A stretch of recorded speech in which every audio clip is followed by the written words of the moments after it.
सभी साथियों को सतीश चांदोरे का नमस्कार। साथियों, जैसा कि आप जानते हैं कि वर्तमान में सरदार सरोवर परियोजना में जो भूखंड आवंटित किए गए थे, उन भूखंडों की रजिस्ट्रियाँ विभिन्न ग्राम पंचायतों में शिविरों के माध्यम से हो रही है। इसके लिए शिविरों में हमारे दो प्रभावित साथियों द्वारा आवेदन प्रस्तुत किए जा रहे हैं, जिसमें कुछ साथियों द्वारा ये समस्या बताई गई है कि उन्होंने अपने भूखंड को या तो किसी को बेच दिया है या किसी से खरीद लिया है। इस स्थिति में उस भूखंड की रजिस्ट्री कैसे होगी? तो साथियों, राज्य सरकार द्वारा जो नियम बनाए गए हैं उसमें स्पष्ट रूप से इसका उल्लेख किया गया है कि जो रजिस्ट्री होनी है वो उसी साथी की रजिस्ट्री होगी जिसके नाम पर वो भूखंड दर्ज है। अब बहुत सारे साथियों के मन में ये संकोच है कि जो मूल भूमि स्वामी है, यदि उसके नाम पर भूखंड की रजिस्ट्री हो जाती है और हमने उसको खरीद लिया है या किसी 150 रुपये के स्टाम्प पे उसकी नोटरी की है, तो अब उसका क्या होगा? तो साथियों, इसके लिए जो भूमि का प्रबंधन होता है उसको हमको समझना पड़ेगा, ताकि हम उन नियमों के आधार पर जो अपना आगे की प्रक्रिया है उसको संपादित कर सकें। मैं आपको बताना चाहूँगा कि भूमि का प्रबंधन राज्य सरकार द्वारा अपने अधीनस्थ अमले के माध्यम से किया जाता है। अब अधीनस्थ अमला उस भूमि का प्रबंधन कैसे करता है, भूमि के प्रकार क्या होते हैं, यदि इन नियमों की जानकारी हमें है तो हमें जो बहुत बड़ी समस्या लग रही है कि हमारे भूखंड की रजिस्ट्री दूसरे साथी के नाम पर हो गई है, तो हम वास्तव में उसको हमारे नाम पर कैसे कराएंगे? तो साथियों, भूमि के प्रकार होते हैं, दो प्रकार होते हैं, जिसमें एक कृषि भूमि होती है सामान्यतः, और एक जो भूमि होती है वो कृषि का भिन्न प्रयोजन, जिसको हम बोलचाल की भाषा में डाइवर्टेड भूमि कहते हैं।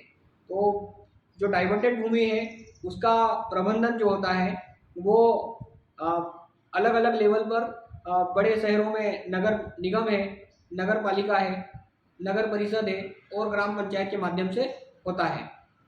और जो कृषि भूमि होती है उसके भी जो मालिक होते हैं वो अलग अलग प्रकार के होते हैं, जिसमें एक मूल रूप से भूमि स्वामी होता है, दूसरा शासकीय पट्टेदार होता है, और तीसरा जो सेवा भूमि वाला होता है, और एक जो प्रकार होता है वो मौरूसी काश्तकार वाला होता है। तो साथियों, हमको ये समझना है कि जो कृषि भूमि है उसमें जैसी रजिस्ट्री होती है, जिस उसमें भूमि स्वामी होता है वो डायरेक्ट रजिस्ट्रार कार्यालय में जाता है, अपनी भूमि को की रजिस्ट्री करता है, तहसील में उसका नामांतरण होता है और राजस्व अभिलेख में वो भूमि उसके नाम पर दर्ज हो जाती है। अब साथियों, समस्या ये है कि जो हमारे भूखंड आवंटित किए गए हैं, क्या उनका नामांतरण होगा? क्या वो खाते खसरे की नकल में उनका नाम चढ़ेगा?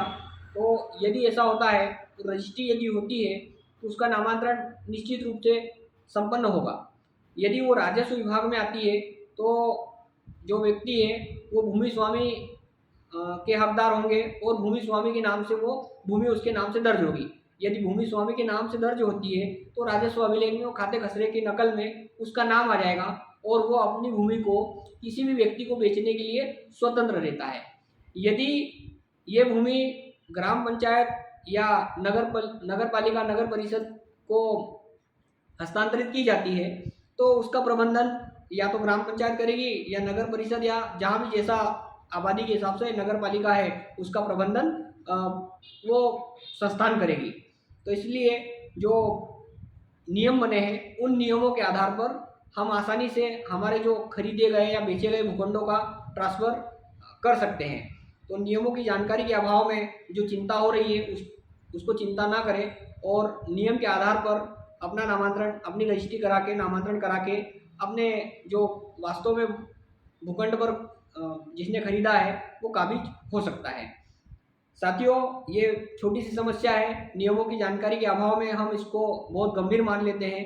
मेरा निवेदन है कि ज़्यादा से ज़्यादा संख्या में शिविरों में उपस्थित होकर अपने अपने जो भूखंड है उसकी रजिस्ट्रियाँ करवा लें। रजिस्ट्रियाँ करवाने के पश्चात जैसा भी नियम होगा, जैसी भी जानकारी होगी, मैं आपको अगले वीडियो के माध्यम से उसकी जानकारी दूंगा। तथा हमारे बहुत सारे साथी, किसान साथी हैं जो वर्तमान में खाद के टोकन के संबंध में उनको समस्या का सामना करना पड़ रहा है। उनको ऐसा लग रहा है कि हमने केले की फसल बोई है या हमने ऐसी कोई फसल बोई है जिसमें खाद अधिक मात्रा में चाहिए, परंतु जो टोकन सिस्टम है उसमें हमें खाद कम मात्रा में मिल रहा है। साथियों, इस पर मैं आपको विस्तृत एक अगला वीडियो बनाकर इसकी जानकारी जितनी मेरे पास उपलब्ध होगी आपको अवगत कराऊंगा। यदि ठीक लग रहा हो तो इस चैनल को सब्सक्राइब कर लीजिएगा। धन्यवाद।